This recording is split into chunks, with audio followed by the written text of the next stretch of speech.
1, verses 33 to 40, or follow with me on the screen.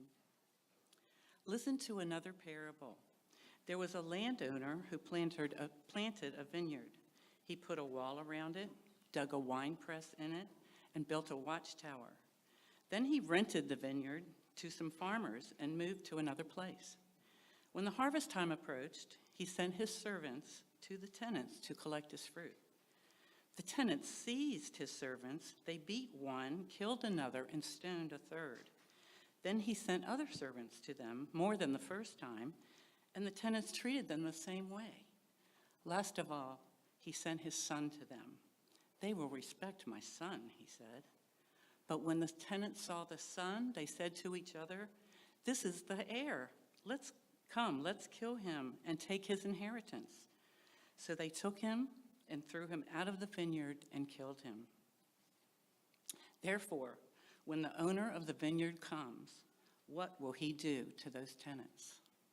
This is God's word. Okay, kids. Thank you, Donna. Kids, have fun, learn lots. Don't tear the building down. Okay, so this parable is, I found myself really moved by this parable as I was preparing this, and I'm glad we chose to talk about this one.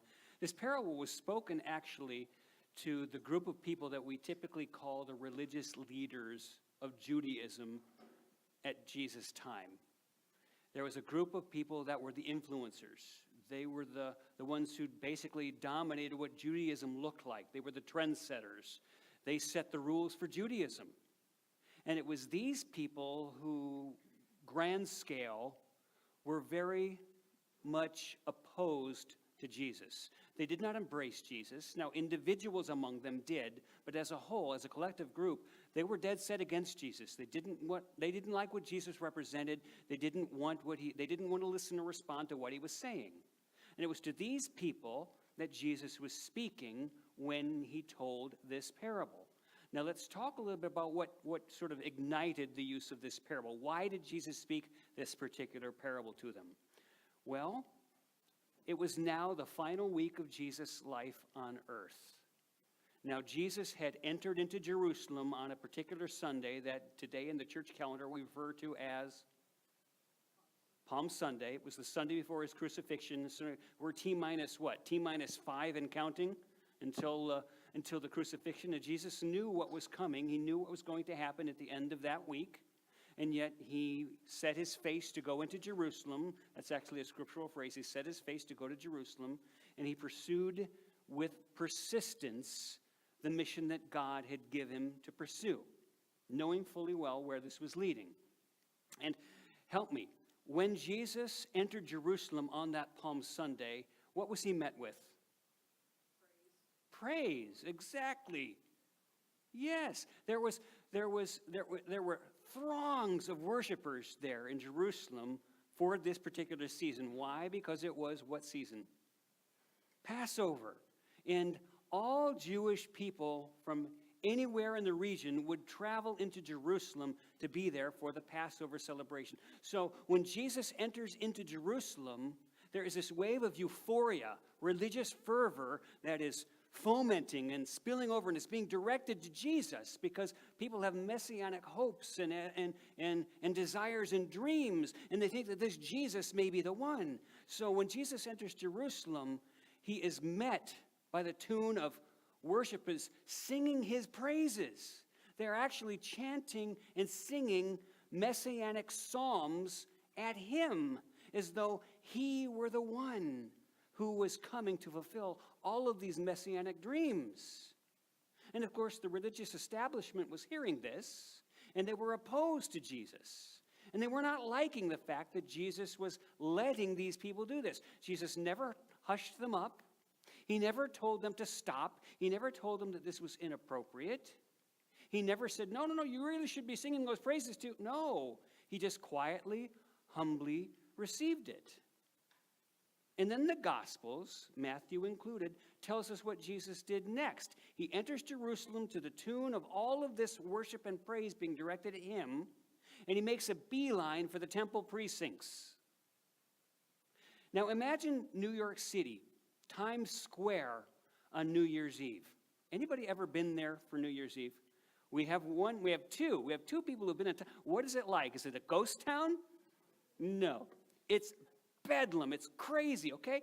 Well, where does Jesus go at the height of Passover Passion?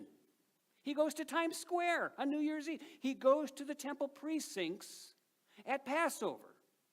And what does he do when he gets there? He walks in as though he has authority, and he begins expelling all of the racketeering that's been going on there. He starts chasing out of the precincts all of the money changers, all of the livestock vendors who are profiting at the expense of vulnerable worshipers. He makes a whip out of cords and drives them out. Now, sometimes I am astonished by this, because I don't picture people who handle livestock for a living as being pushovers. For some reason, they recognize the authority, and they let this one man drive them out. And we are told the very next day, Jesus is in those temple precincts now, having been cleansed, and he's sitting there teaching a crowd of people about his Father in heaven and the kingdom of God. And the religious leaders are there listening. Imagine how they felt about what has just happened. Now, I want you to see the setting in which Jesus speaks the parable. Keep all of that in mind, because this is when it happens. Now, look at Matthew 21, verse 23. Jesus entered the temple courts. This is the day after, so now we're probably T-4 in counting. And while he was teaching, the chief priests and the elders, there they are. There's that establishment. There are the religious authorities, the religious trendsetters. They came to him. And look what they asked him. By what authority are you doing these things? Now let me ask you, what things? Chasing people out of the temple, receiving messianic psalms as though they were being attributed to him. He was healing people, he was casting demons out, and they want to know, by what authority are you doing this stuff? In other words, who do you think you are? Where do you get off doing this? Where are the authorities here? We're in charge. By what authority are you doing these things, they asked, and who gave you this authority? Now, I just want you to use your imaginations. What manner do you envision those men taking with Jesus? Is this legitimate curiosity? We really want to know. Is this eagerness to learn? Is this more of an accusation? Are they angry and ticked off at him and more or less accusing? What do you suppose their manner or their posture was when they come to him? Who gave you this authority? I do not think this is honest curiosity. I think this is accusative. This is accusatory, I guess is the word. Accusative is a Greek tense, okay? It was accusatory. They are not happy with Jesus. They're really angry with Jesus. Now, you might find it interesting if you were reading through Matthew 21 to find that Jesus refused to answer the question of authority. He refused. What he did do is rather direct a couple of parables at them. And if you read the whole context of Matthew 21, I'm sort of compressing it. Instead of answering their question, he speaks to them two parables. The first one is really simple. It's about a father who says to his two sons, look, boys, I want you to go out and work in my field today. I got certain things I want done. And the first one says, basically, no way, old man, I'm not going, which is amazing to think of in that culture, because I don't think that probably would have happened a whole lot in that culture. Anyway, the son said, no way, old man, I'm not going. But then later he thought better of it, and he went out and did exactly as his father had asked him to do. But the other brother was different. The other brother said, why, of course, Daddy dear. I would be honored. Whatever you ask, I will do. I'm on my way. And then he never went. And then Jesus says to these religious leaders who are challenging his authority, he says to them, now, which of those boys do you think did the Father's business? Of course, they answered him. You know, I always am amazed that they bother to answer, because every time they answer his questions, they only indict themselves. And they said, why, the first one, of course. And Jesus says, ding, ding, ding, ding, yes, good answer. Now, you guys are the second boy. I want you to know, all of the tax collectors and the prostitutes are hearing my voice. They have been living very destructive, harmful, unfulfilling lives, but they are hearing my voice, and they are responding to me. They are turning from their sin, and they are following me. And you, Israel's leaders, are digging your heels in. You are the second boy.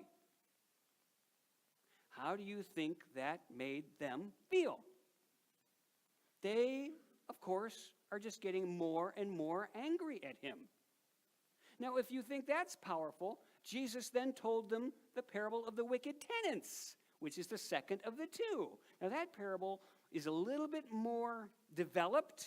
It's not as simple as the first one, but it is even more powerful.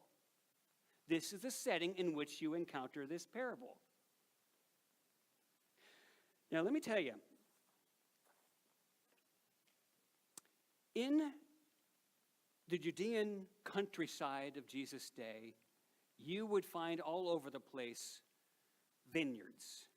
Vineyards were everywhere. It was called a veritable land of vineyards. And vineyards featured certain aspects to them. Among them were wine presses. And the wine press and the vineyard figure into the next parable, so I want you to see one. This is a picture of an ancient wine press that you would actually find scattered throughout the countryside of Palestine. These were everywhere in Jesus' day. And you can see how you got a little rectangular box at the top of the picture.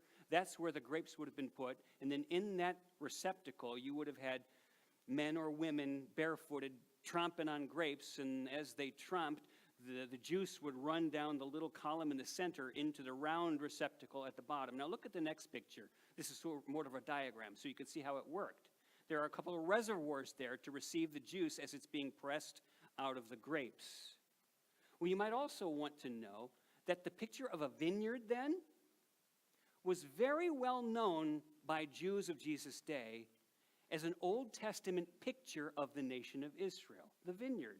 But it wasn't necessarily used complimentary, because prophets like Isaiah, specifically Isaiah in chapter 5, he told the nation of Israel that Israel was like a vineyard created by a loving, vineyard-loving man. God himself, who has created this vineyard, the nation of Israel, has given it all of the goodness of his heart, all of the things to be productive that are necessary. And he wants a beautiful harvest from them. But all he's gotten from this vineyard / Israel is rebellion and refusal to cooperate with him. Now, Isaiah spoke that way to the Jewish people about the way God views his vineyard, Israel. So, when these leaders of Israel, some of whom had the Old Testament memorized, heard Jesus start talking about a vineyard with wicked tenants in it, they knew exactly where he was going. He was picking up this image used by Isaiah and other prophets, and he's talking down on them. Now, let's talk about the parable. Let's break it down into its basically components, sort of retell the story. We're not going to read it again. It's a really amazing parable. Okay, here's where it starts. Jesus paints a picture of yet another landowner, a very common figure in Jesus' parables, a landowner who owned a lot of land, and this particular landowner had a dream. He had dreamed about building the perfect vineyard. He wanted a beautiful vineyard that would produce beautiful crops of grapes and beautiful wines. And so he dreams and he plans, and then one day he sets his plan into motion, and his dreams begin to become realized. he starts to build the vineyard. And as he builds this vineyard, and this is the second chunk of the parable, he goes to great lengths to do everything that will make a fully functioning, fully productive vineyard of beautiful grapes and wines. So what would that have involved? Ask yourself. Well, obviously you're going to have to get rocks out of the field. You're going to have to work the soil. You're going to have to make that soil really, really fertile and receptive to grapevines. And he starts planting the proper grapevines for the region, the ones that he wants, so that he gets the kind of grapes that he wants. So he plants these vines, and he plants them in just the right way, at the right depth, the right space apart from each other. He plants them at the right time of the year, and then he begins to make sure that they are watered and tended in the right ways. What else does he do? He builds a fence, probably out of the rocks that he had pulled from the soil. He builds a fence around his vineyard in the making. And he also erects a watchtower in the middle of the vineyard so that the fence keeps out things like foxes and other things that might come in and do harm to the crop. And the watchtower allows surveillance for people who might be thieves trying to get in. There's a watchtower he erects in it. And he also places in the vineyard a wine press, which you just saw one of them, and you know exactly what they look like. He made a wine press cut into the rock, so this vineyard could have everything that it needed. Now, when his preparations are complete, here's your third chunk of the parable. He hires a team to run the vineyard for him. Now, really, this is more along the lines of sharecropping. He lets the vineyard then to a group of people who are going to work the vineyard, and they will receive a certain amount of the produce. Others of the produce will be sold, and others of the produce will come to him as the owner of the vineyard. But let's just put it this way. He hires a team to manage the vineyard for him. He has given them everything they need to be extraordinarily successful, and then he blows town. Run the vineyard. He goes to spend the season in more pleasant climes, shall we say. He's a wealthy man. He can go wherever he wants. He's got homes all over the coast. And so this is what he does. Now, the fourth component of the parable, time passes. And I don't know how long it takes for a brand new vineyard to become fruitful, when you can actually gather harvests and begin to do with the grapes what you want to do with them. But we know that time has now been passed. It has been spent, and the time finally comes for a harvest to be reaped. From his prized baby, from his precious vineyard, the one that he's dreamed of. So he sends some of his employees from where he is physically to where the vineyard is physically, because he wants them to collect his portion of the harvest. Now, get this. The fifth chunk of this parable. When the staff that he has hired to operate his vineyard sees his delegation coming, they rise up in rebellion in their hearts. They're thinking to themselves stuff like this: we'll be hanged if we give away any of this crop. Ain't happening. It's ours. We have done the work. We tended it, we grew it, we harvested it, we pressed it, we bottled it. I'm not giving it away. I don't care who is the owner.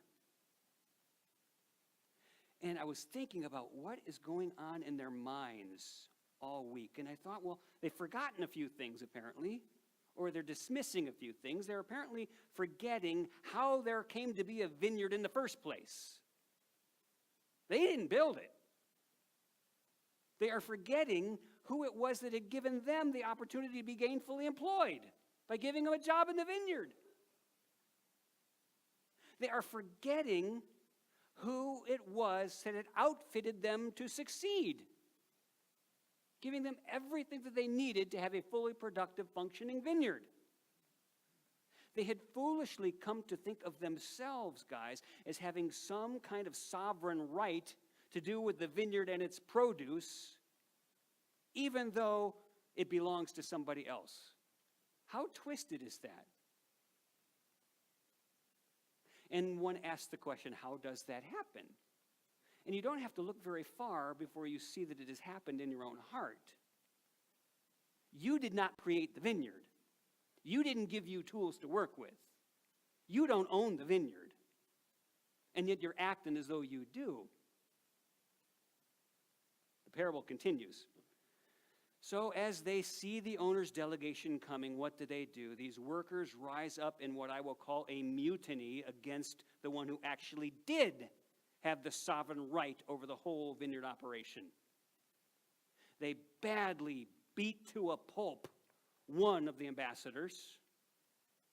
They attempt to stone to death, and we don't know if that attempt was successful or not. It doesn't really say. They stoned another. We don't know if he died in the stoning or if he was just wounded. And we are told that another of them they killed outright. Now, we get the impression that some of the delegation are left alive. Now, let me ask you a question, though, before we proceed.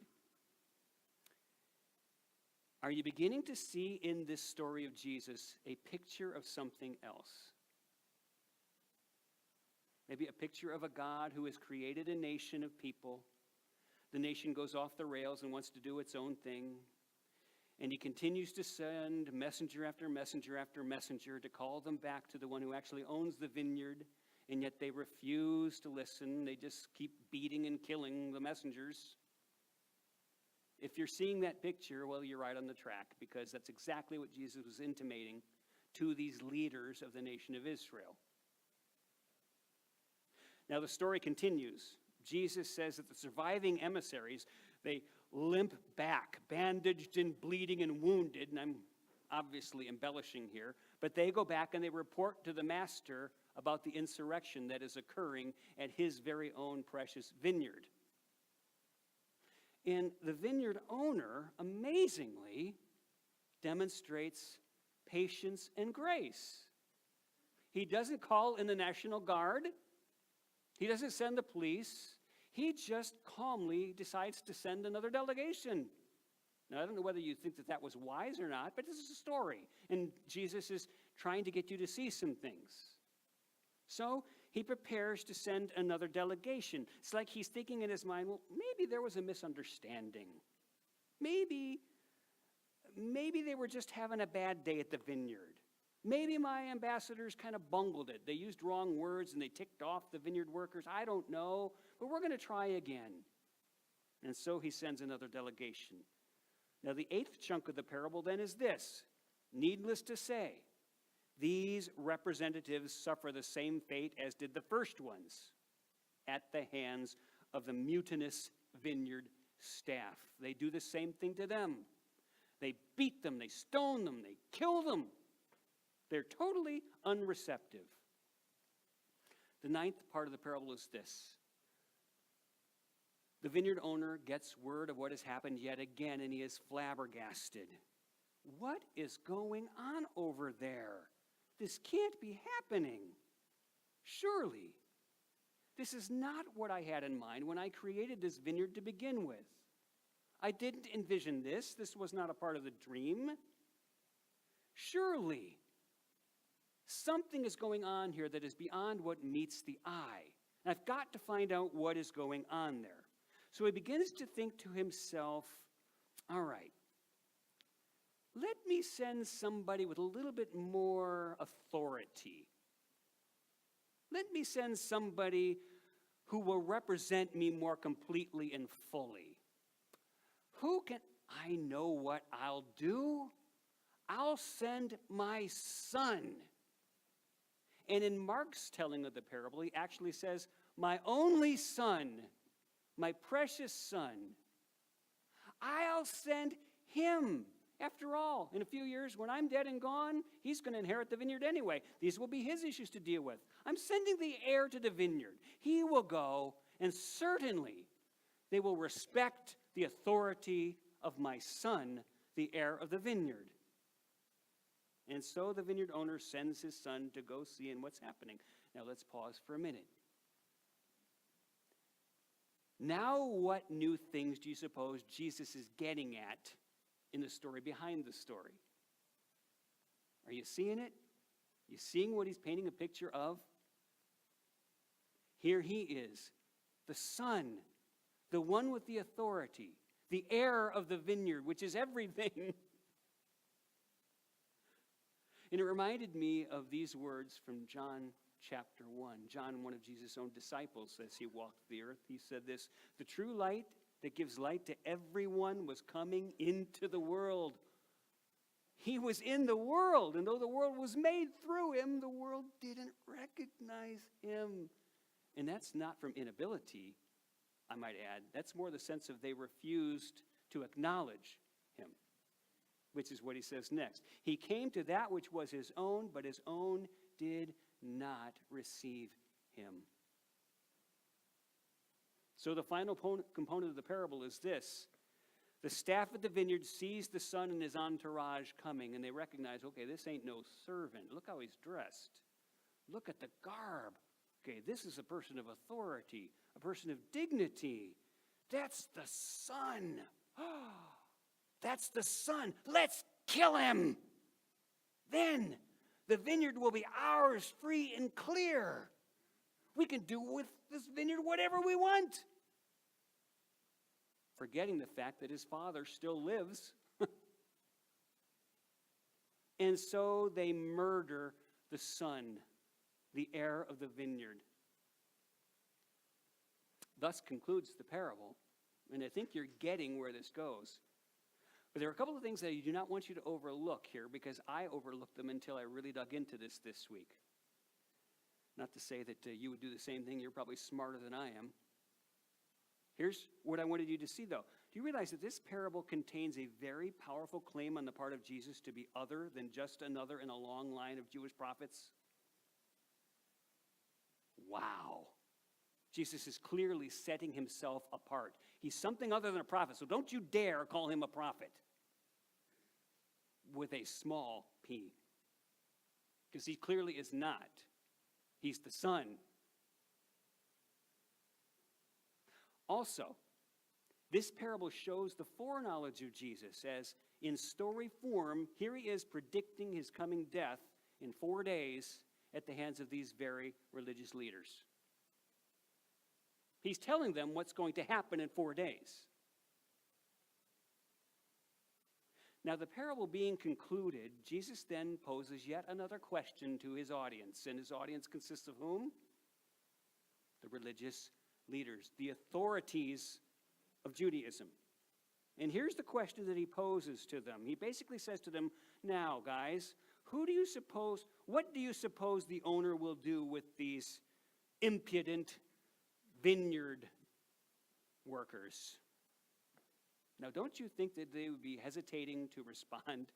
I don't know what it is, but they always blurt out an answer. Maybe one quadrant of them blurted out the answer to the first one. Maybe a different quadrant blurts out an answer to the second one. But here's the answer that they give.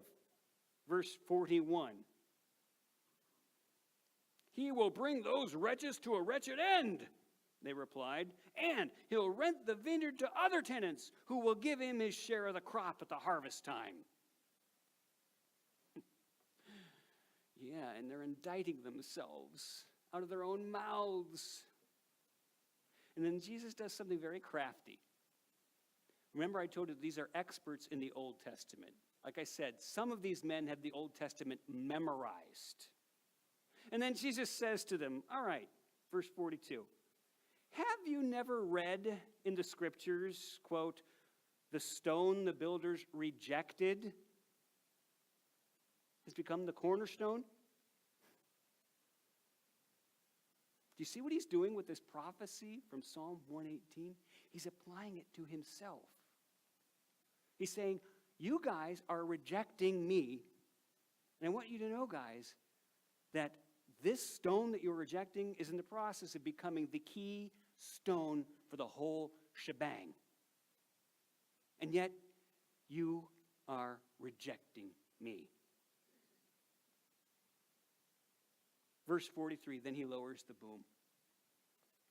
He says, therefore I tell you that the kingdom of God will be taken away from you and given to a people who will produce its fruit. And it sends chills up my spine. And it reminded me of the parable that Rich spoke on a couple weeks ago, where Jesus utters those cryptic words about him who has not, even what he has will be taken away from him. What a privilege has been placed in the hands of these authorities. And they will not listen to their Lord and Master. And so he says, even what you have is going to be taken away. Now, this is one of those parables where the response shows you one of the main reasons that Jesus spoke in parables to begin with. And this is something else that we have alluded to several times, but not in any serious way, because I really haven't wanted to make this point a whole lot through this series. I've wanted you to just listen to the parables on their own merits. But this is one of those parables, when you see the response, it tells you, okay, Jesus told parables for a couple of different reasons. One, obviously, for those who have ears to hear, they will be stirred and agitated until they pursue further and further and further the truth. And on the other hand, he spoke parables that would harden even further the hearts of those who were refusing him. And that's exactly what this parable does. All you have to do is look at what happens here. They just dug their heels in even further. Listen to verses 45 and 46 of the same chapter. When the chief priests and the Pharisees heard Jesus' parables, they knew he was talking about them. So they got on their knees, they folded their hands, and they pleaded the Master of the universe for forgiveness. Is that what it says? No. They looked for a way to arrest him. Good choice. Good choice. But they were afraid of the crowd because the people held that he was a prophet. Well, they're going to stone us because they think he's a prophet. We want to kill him, but we don't want to get killed, so we're not going to do anything right now. We'll wait till the end of the week. And I was just thinking, okay, there's a couple of different levels of application for this parable. The first one is pretty obvious, okay? It has to do with the leadership of the nation of Israel and Israel as a whole. Jesus is saying to them, he's pronouncing a judgment on them for their collective disbelief. And he's saying the kingdom of God is going to be removed from you and given into the hands of someone who will produce its fruit. And you see here that Jesus is saying, I'm going to create a new organism, and we're going to call this the church.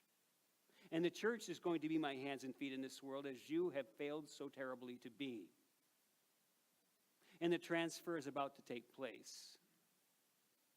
So it's a prophecy of judgment. And then apply this to the church. Here we sit as church with a small c. There's the big church with a capital C that covers the last 2,000 years on into the future all over the face of the globe. And you think, what has been placed in your hands, church? You are the vineyard. You're working this vineyard. I guess you're the vineyard workers, I guess I should say. And what are you doing? What are we doing with what has been put in our hands? Are we producing the fruits that the vineyard builder wants from his vineyard? Are we just messing around?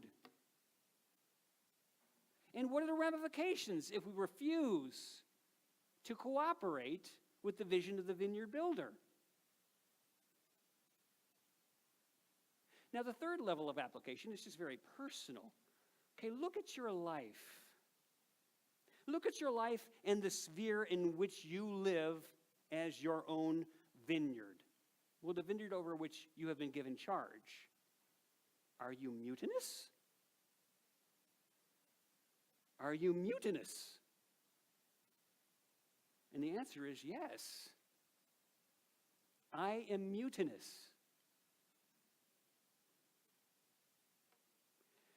And I thought, okay, this parable, and I'm going to put this on a slide, this is a quote, this parable depicts sin most unreasonable.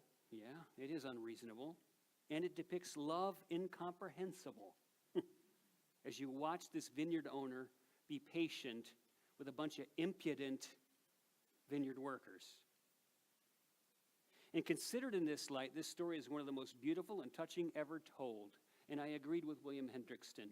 And I want to tell you 4 ways, really briefly, why this thing touches me. First of all, it convicts me of the stubborn hard-heartedness that I see lingering in my own soul. How dare I be mutinous against the one who dreamed a vineyard and gave birth to the beautiful vineyard? How dare I treat it as though it were mine? Secondly, this parable causes me pain to think of the insult shown to God the Father and God the Son by not just our passive refusal to acknowledge him, but our outright opposition to him. This isn't no thank you, we don't want you. This is we're going to kill you and take what is yours and treat it as though it's ours. How impudent. And the third reason this parable moves me. It amazes me to see the lengths to which God is willing to go to have from us what is already his due. And yet he patiently sends another messenger and another messenger and another messenger. He doesn't have to do that. It's extraordinary kindness and patience. But this is who he is. He's a good, good father, we sing here.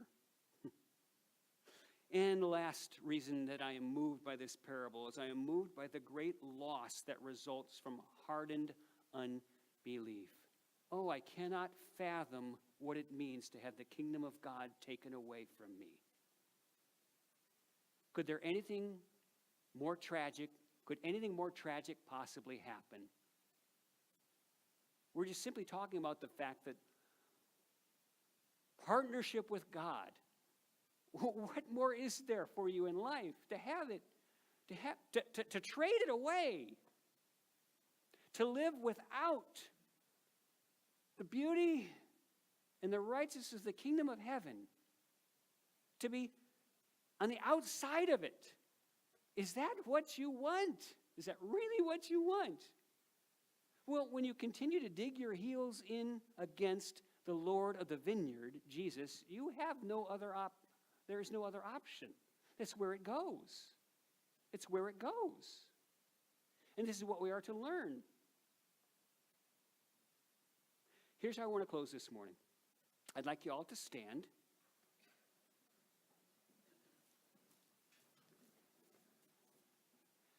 And in light of what this parable has said, I want us to read together in unison these words from John chapter 1.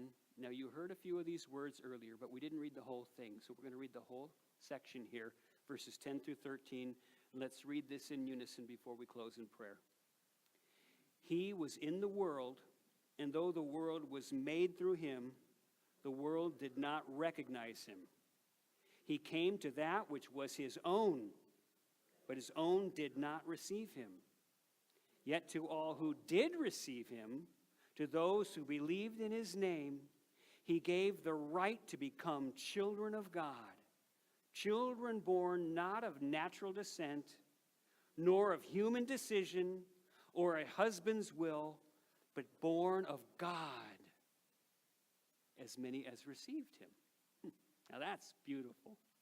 I'd like to conclude with a prayer, then I'll send you on your way to contemplate. Great vineyard owner, our beautiful God, our good, good Father. You do nothing that is not good, nothing that is not beautiful.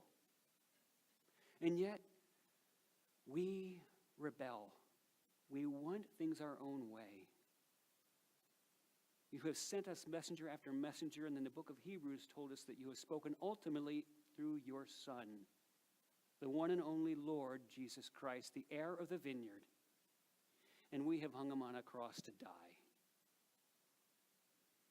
Where does this kind of foolish response come from?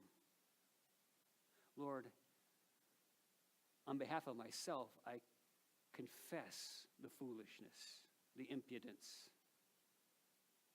And I ask you to be patient with me.